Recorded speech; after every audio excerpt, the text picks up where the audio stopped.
and welcome to the Semiconductor Leadership Podcast, the platform that dives deep into the stories, insights, and strategies of the semiconductor industry. I brought a show and tell today. Oh, look at this that. Is an old Cray 3 module. So this Wow. is 30 years old, but there's 64 boards in this little module, and there's 64 times 16 die in this module. It's, the technology that's used in this is still not used today. In the way people connect things, interconnect things today with gold wire pull through and crimping for connections. It's a lot of innovation that still exists in this. It's technology made the mistake, learn from it, pivot, move on. And that's what I brought to the R&D team at Amkor when I started managing that globally, is that mentality. Fail fast, learn quick, hit the pace of the market and move on, because time is money. We're going to tell you, if you focus on the must-haves, you'll get the pull from the market and they'll bring your product through. If you're focusing on nice-to-haves, then your technology may languish. It may sit out there for quite a while. So the exposure to customers and working with them, developing the technologies, you find what triggers a positive response versus what triggers, I wouldn't say a negative response, but a delayed response. The thing that I've learned that you have to be really careful of, and this is where a lot of people get lost in the technology. So power to the device is traditionally managed through discrete technologies, discrete capacitors, discrete inductors, or maybe power modules that sit on board somewhere. We're trying to change that equation and get power managed within the package itself, closer to the source, so it can reduce the power requirement into the load. So it's managed much better, more efficiently. As I talked about, pushing the boundaries, going beyond the knowns. System architects have to do the same thing. They always retreat to the safety, because they have these product cycles they have to hit, and they don't want to miss a product cycle. So there are a lot of people I respect, and I've maintained those friendships. And I've learned a long time ago that as you collaborate and work with other people, there's an integrity in the process you want to maintain. And if I think of a legacy I'd like to leave behind it, I would hope that it'd be one of honesty, integrity. So I would encourage anybody coming in the industry today, just come in with that mindset, but carry the enthusiasm, because you'll get out what you put in. Welcome to today's episode. We're thrilled to have Ron Huemoeller, the visionary CEO of Saras Micro Devices. With over 35 years of experience in the semiconductor industry, Ron has been at the forefront of groundbreaking innovations. From pioneering advanced packaging technologies to driving R&D strategies that redefine what's possible. His journey, filled with inspiring stories and invaluable insights, promises to ignite your passion for technology and leadership. Let's dive in and discover the mind behind some of the industry's most exciting advancements. Hello, and welcome to the Semiconductor Leadership Podcast, the platform that dives deep into the stories, insights, and strategies of the semiconductor industry. I'm your host, Salah Nasri, and if you're an industry veteran or someone that's just curious about the semiconductor world, this podcast is designed to bring you valuable lessons from the brightest minds in the field. From cutting-edge R&D to leadership strategies to global market trends, we explore it all. But before we get started, I want to ask you a very, very small favor. Please take a moment to click on the subscribe button on the YouTube and the Spotify channels. In just under 2 months, we hit 2,000 subscribers. This year, we're aiming for 10,000 subscribers. And there is a shift into the way I'm doing things now. Instead of you giving you direct stories about what's going on in the semiconductor industry, I am interviewing some of the greatest leaders and individuals behind the technology that you use on a day-to-day basis now. So, the more followers we get, the more interesting and dynamic this podcast will become.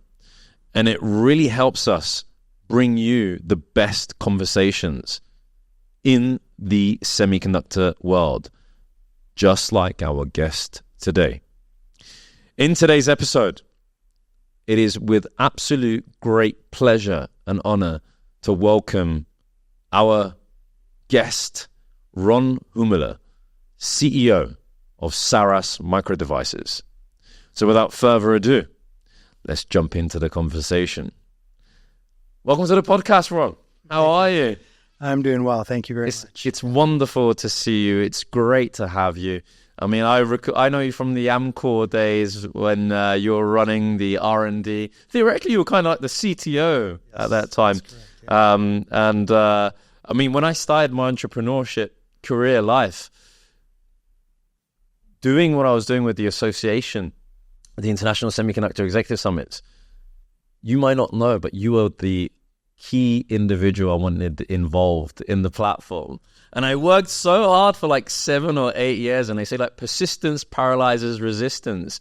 And then the year that we actually had one of your colleagues was Curtis Wenger. You couldn't come. You committed, but you couldn't come. So you sent Curtis. And then Curtis was just like bamboozled. He was talking like high things about our platform. And then the year after you left. So it is funny how the tables have turned. And honestly, it's absolute great pleasure, because even from that shift, we ended up seeing you in our platforms when you were at Applied Materials, and here you are now at Saras, and it is an absolute honor to be able to have this podcast with you. Yeah, thank you very much. Ron, I want to, of course, go in a little bit more deeper in terms of you as a person and your early career.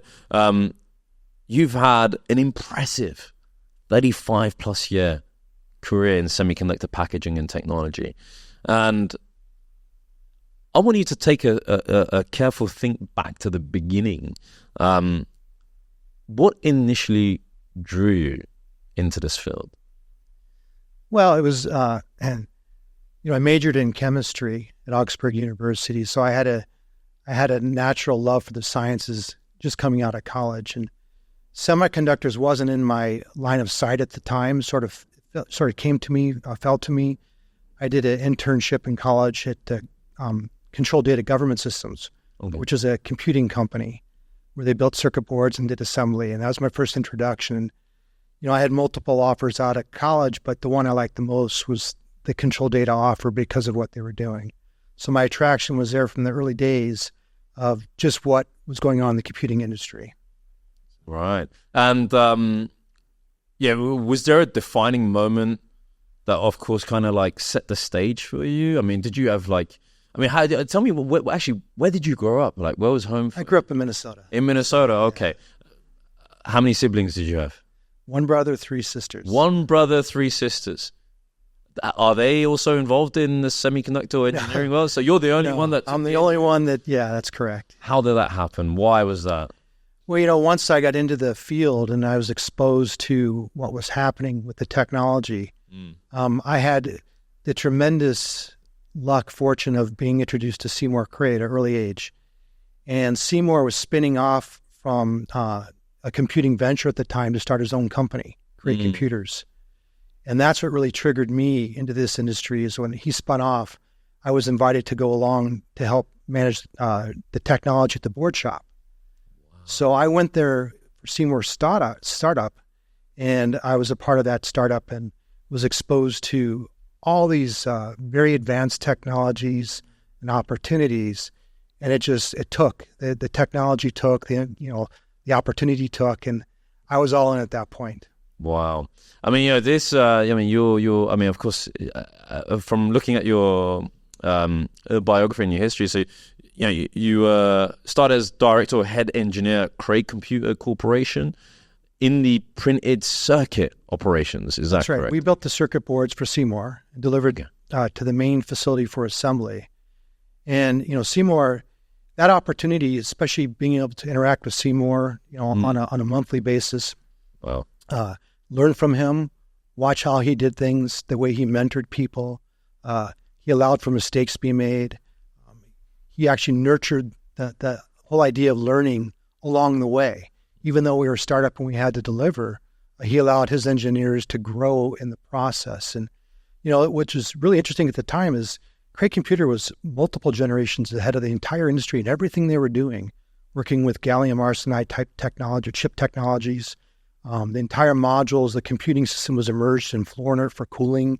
In fact, I brought a show and tell today. Oh, look at this that. is an old Cray 3 module. So this is 30 years old, but there's 64 boards in this little module, and there's 64 times 16 die in this module. It's, the technology that's used in this is still not used today.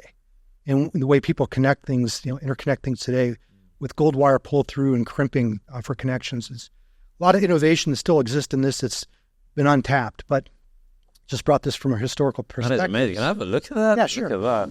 How does this make you feel, like, when you have this? I mean, like, looking at this. Well, I keep that as a reminder of really how I started and where I started, because all the people that were involved in that technology and innovation, were not only ahead of their times, but the way they learned and brought the technology forward was also unique to me. That they're willing to take chances, make mistakes, push boundaries, which is very unconventional for a lot of the industry with engineers. Engineers don't take chances usually. They're risk adverse. Sure. They hold things back. But Cray was all about pushing those boundaries, but doing it in such a way that they were successful. And that's one of the reasons, my exposure to Seymour Cray and the way he taught his engineers and mentored me and mentored other people stuck with me for the long term. So it's really pulled me into the industry and kept me here for the duration. Wow. Is Seymour your biggest inspiration in life? I think so. I think, he is, and there's a couple of people along the way that I worked with that also really helped propel me down this path.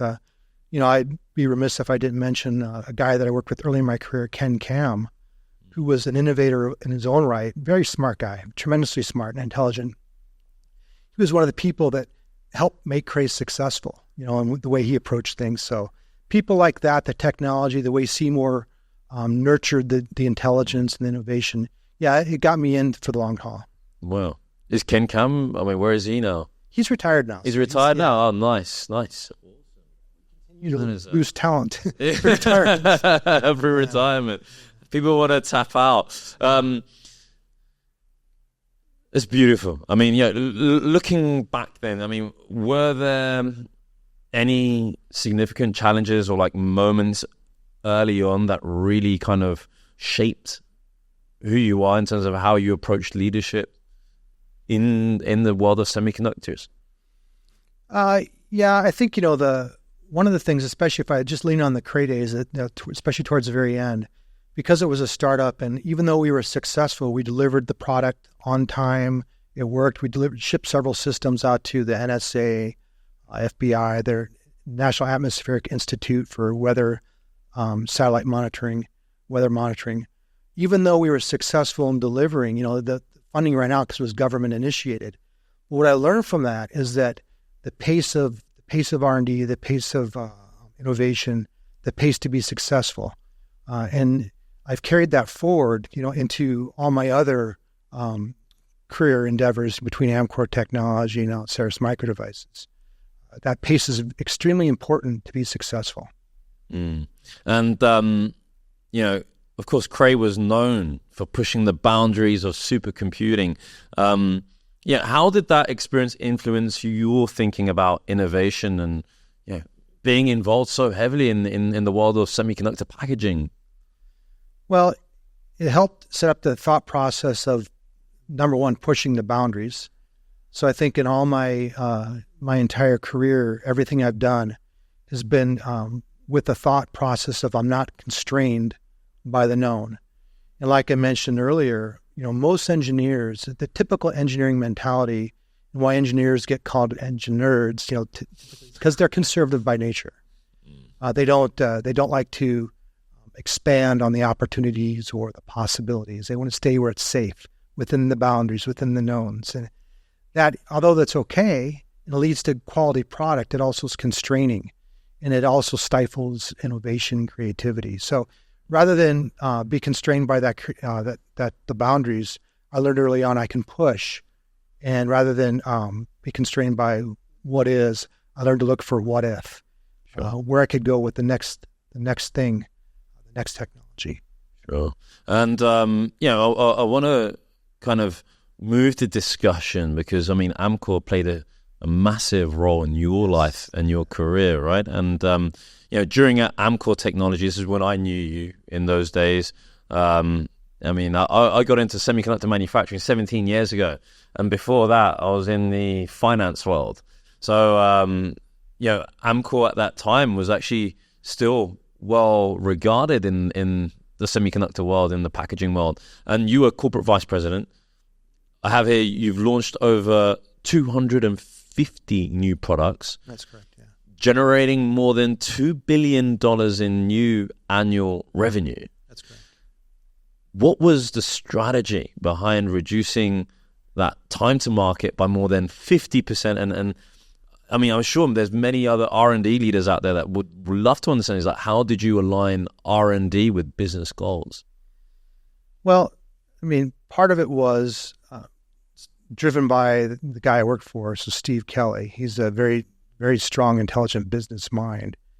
And his goal was innovation's great, but it needs to be profitable.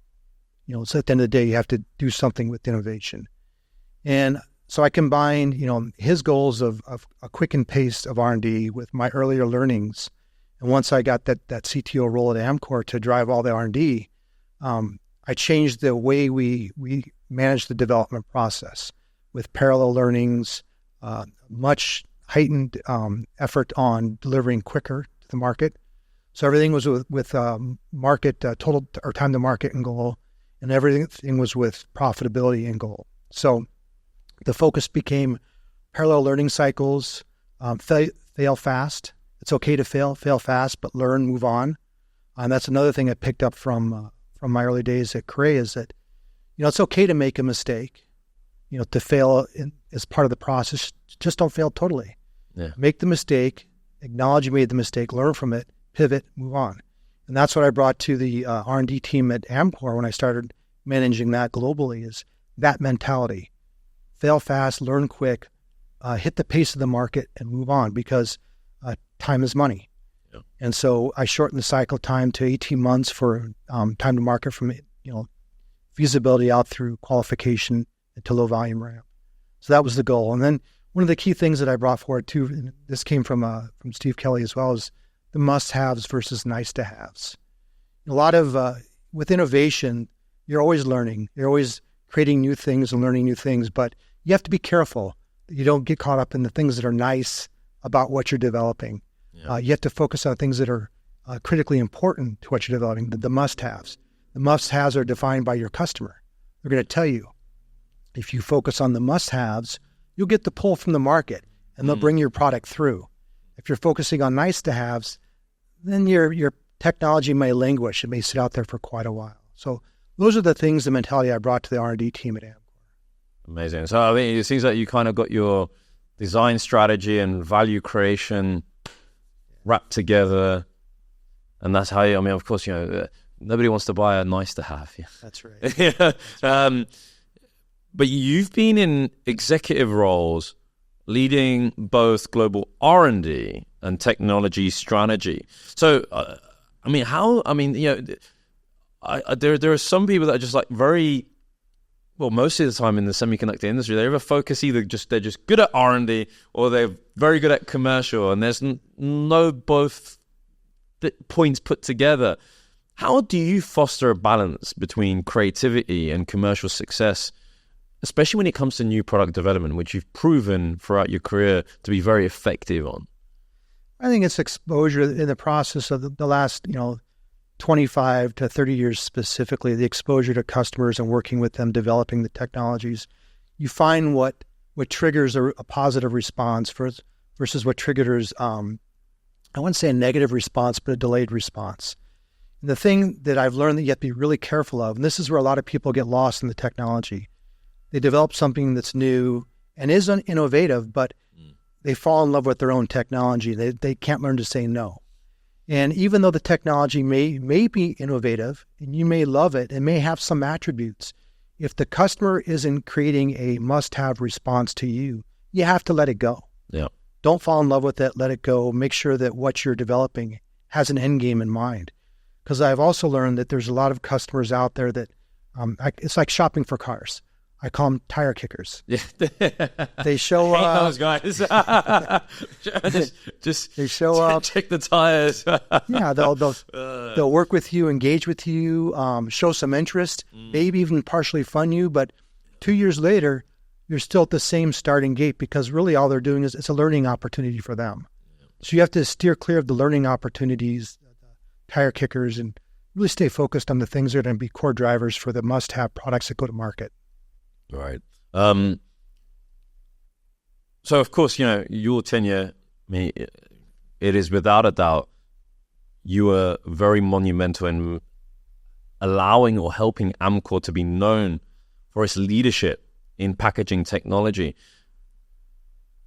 I mean, Ron, you've seen it all. What was the most exciting breakthrough or product you were involved in during your tenure? Wow. There's so many great technologies that came forward. Because I came in when BGA was just starting. So it was just going from the concept phase to actual production through Amkor. It came from Motorola initially, and people like Bruce Freeman, who brought that technology forward and really made it what it is today from a product perspective. That was pretty unique and profound in my experience. But I'd say if I had to think of over the course of my career, there's probably four incremental technologies that were impactful to me personally, professionally. One was on the substrate level, one that we brought forth through Amkor, which is embedded trace technology. Yes. It's used today broadly in a lot of products, a lot of different companies. But it helped with signal, continuity, integrity, and performance. It was something that had never been done before. That was the first one. The next three were package technologies.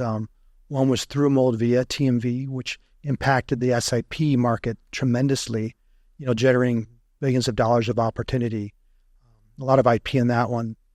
And then probably the third would be on the package level, TSV. I was part of the core TSV team that brought the first TSV product to market. And unbeknownst to a lot of people, Amkor actually delivered the first TSV product to market with Xilinx, that Vertex 7. Yes. We did that just ahead of TSMC. But TSMC won the business in volume because they were much better at it than we were, much higher quality and everything. But we were first to bring it forth, so that was impactful. And probably the last one would be the 2.5D technology integration in that market. There's a lot of IP there that I was able and fortunate to work on and exposed to. Sure. These are legendary solutions in the game, right? That will go on for a very long time.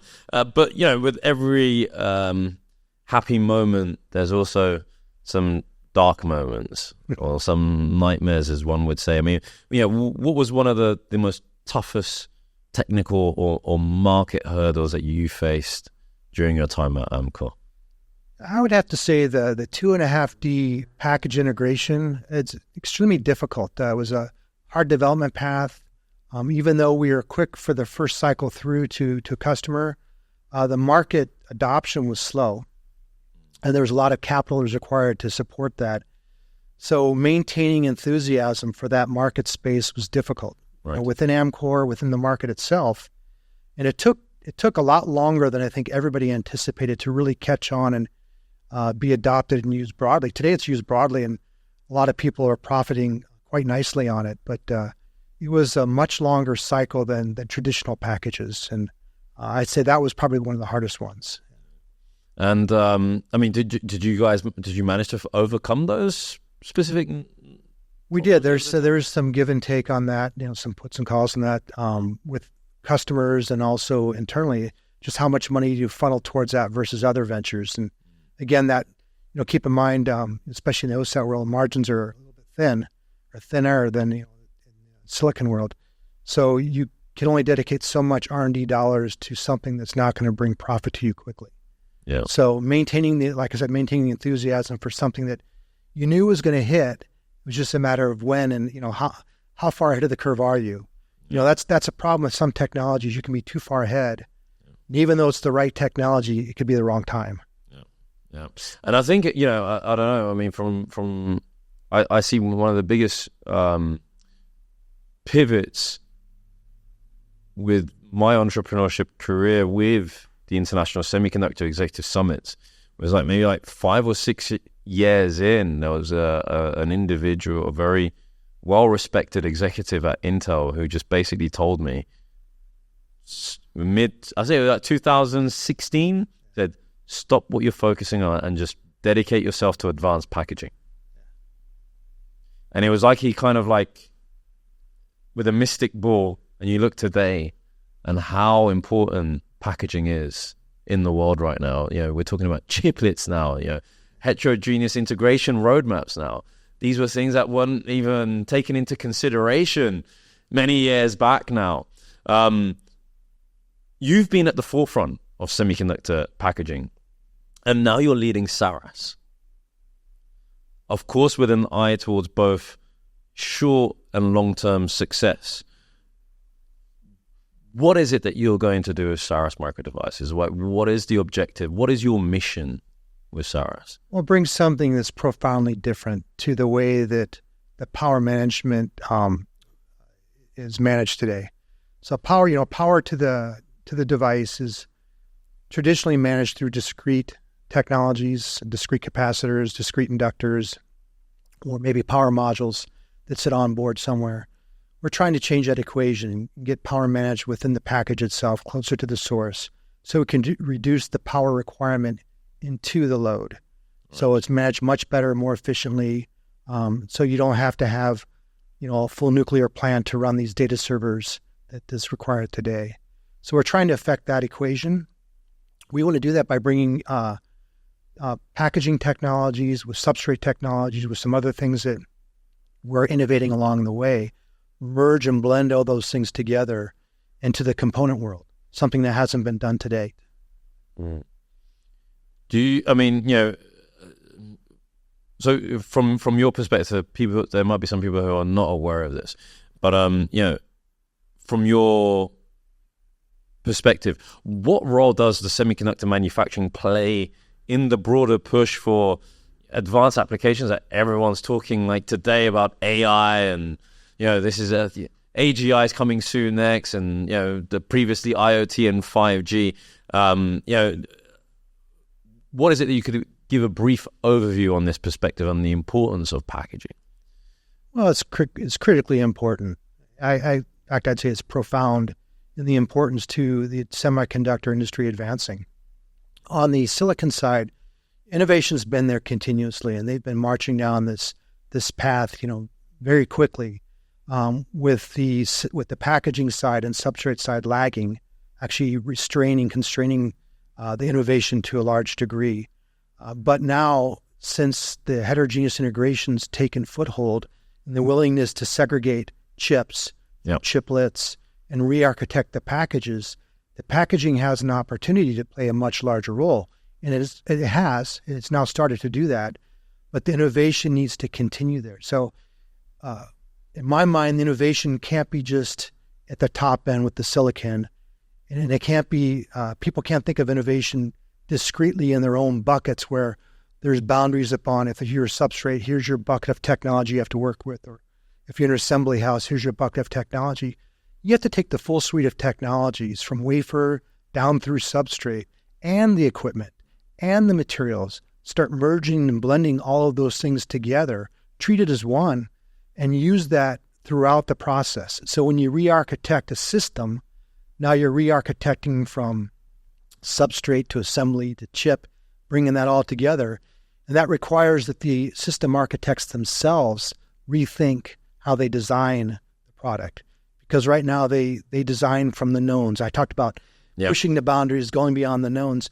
System architects have to do the same thing.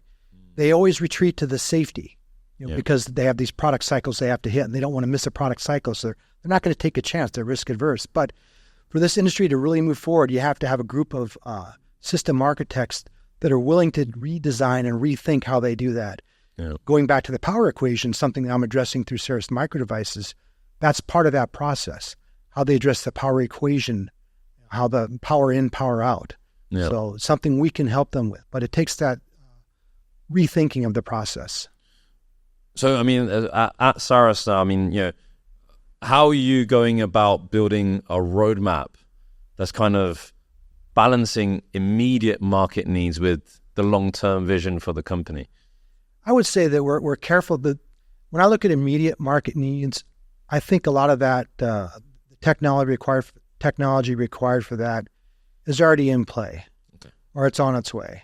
So that's not where I would focus. I'm focused at the next 2 or 3 iterations out, intersecting those needs, because we're bringing a lot of new processes, materials, ways of doing things that requires us to work intimately with the system designers so they can design it appropriately.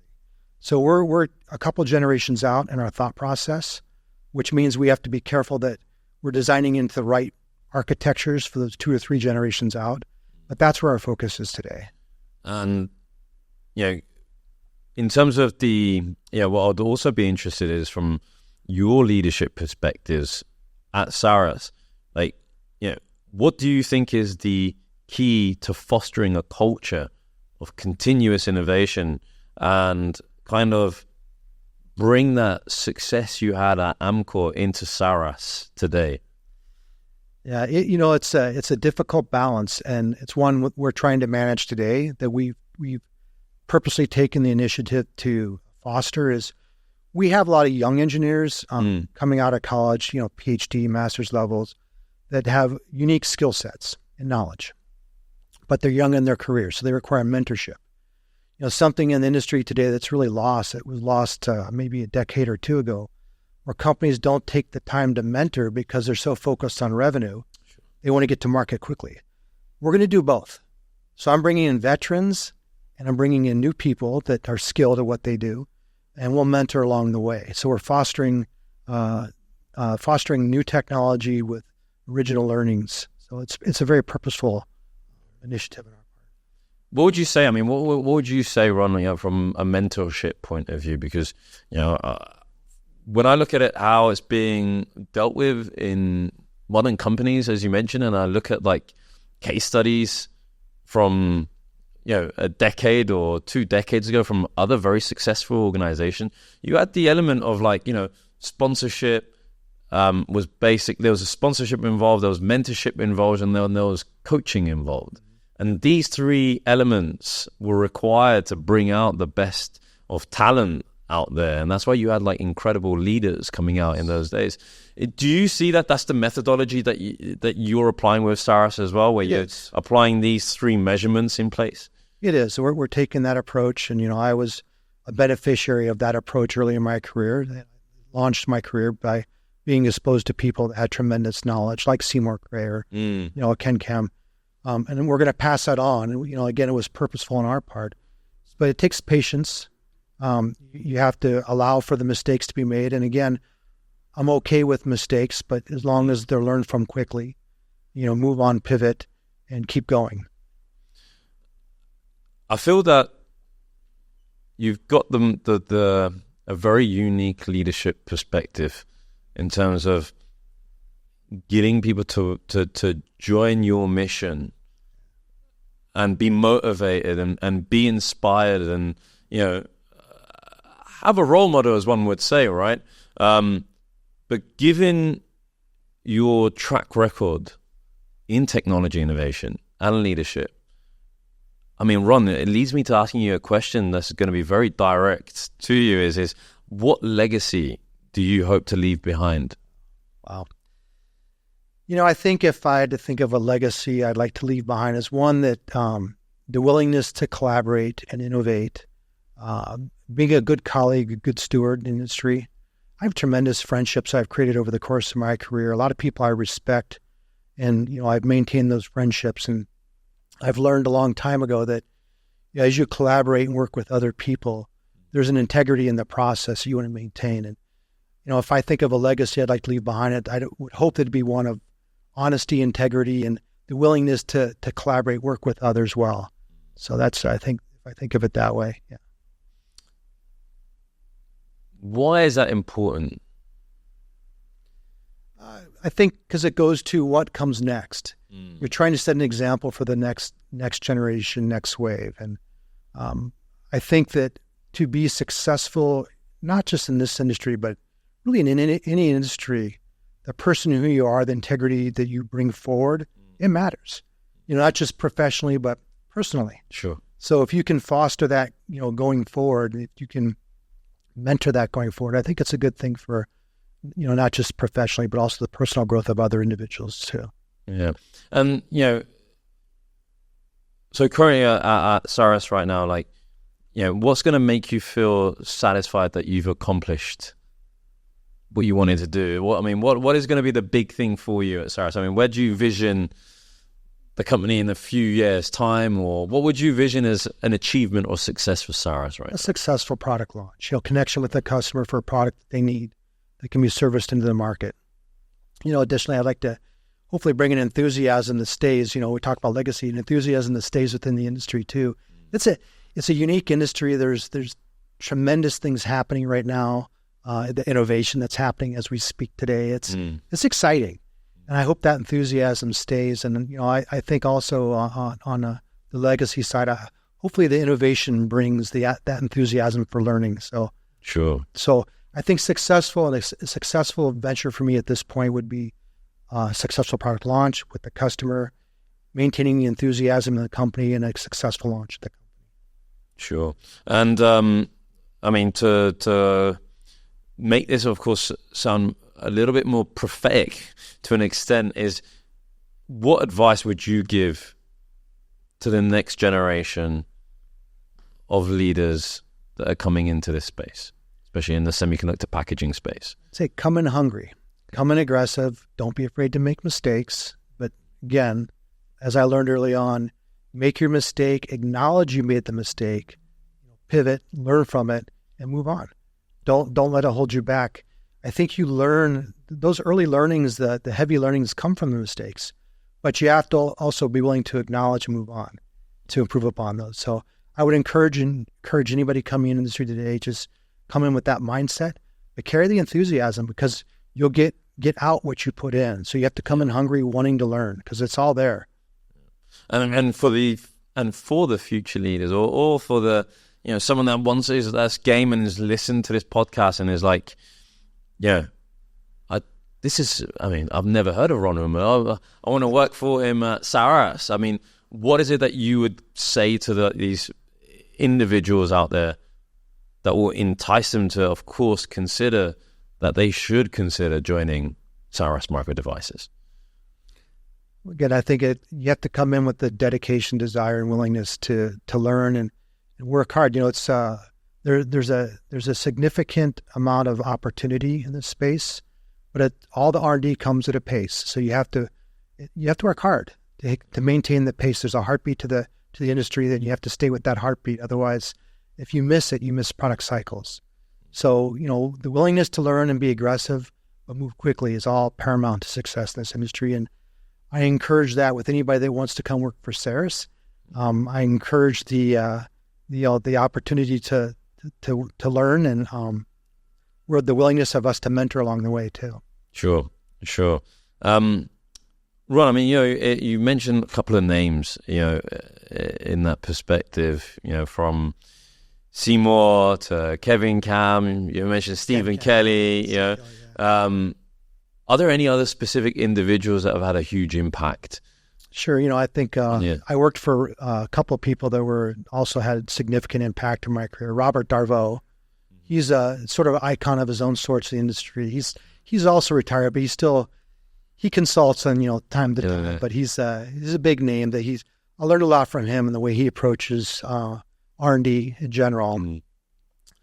And then I think beyond that, let's see who else. Chun Lee, he's now working at Intel. He's also a guy that helped with understanding of R&D abroad. So my exposure to multicultural, multinational organizations, I learned a lot through him and how to approach that multinational, multicultural learning, and also to engage and keep things as one team, one unit. Yeah.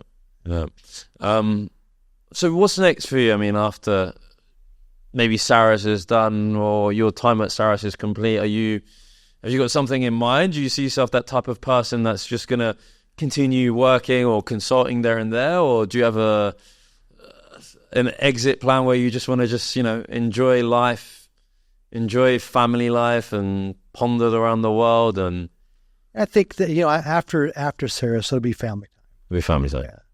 But I don't have a definitive exit in mind just yet. There's still work to be done here. So sure. But beyond that, then it's family focus. What do you do as hobbies? What's your go-to thing? I like lots of outdoor sports: ski, golf.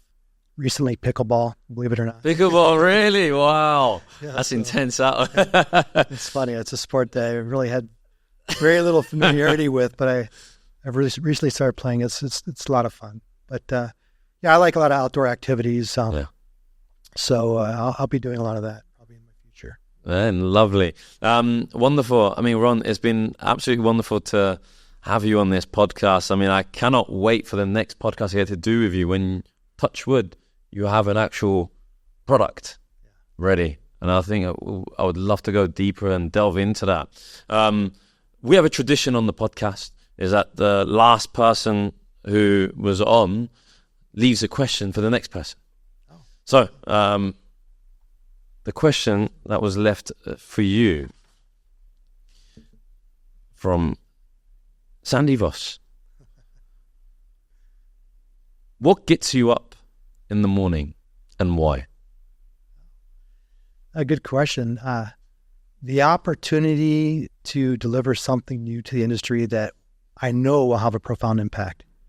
Okay. So that excites me. It energizes me. I love going to work. It's fun. It's the opportunity to put my own fingerprint on this, to actually mold it, create it, form it. We started out with is literally an idea in beakers. We're to the point now where we're forming a company around that idea with systems, product opportunities, real business plans and roadmaps. So I love that. So that propels me each morning. I look forward to going to work and with great enthusiasm. Yeah, that's passion. That's passion. Wonderful, Jet. I mean, look, Jet, can I get one of the pens? I don't know where the other pen's gone. I see one on the... Is it on the floor? Did I drop it? So you're going to write up the next question for the next guest. Right. All right. So maybe they could read my writings. Wonderful. Excellent. Wonderful. Ron, it was an absolute pleasure having you on the Semiconductor Leadership Podcast. Really excited for your future. Very much looking forward to the next steps, and I wish you sincerely all the best. I think it was enjoyable. Thank you, Ron. Thank you. Thank you. Thank you.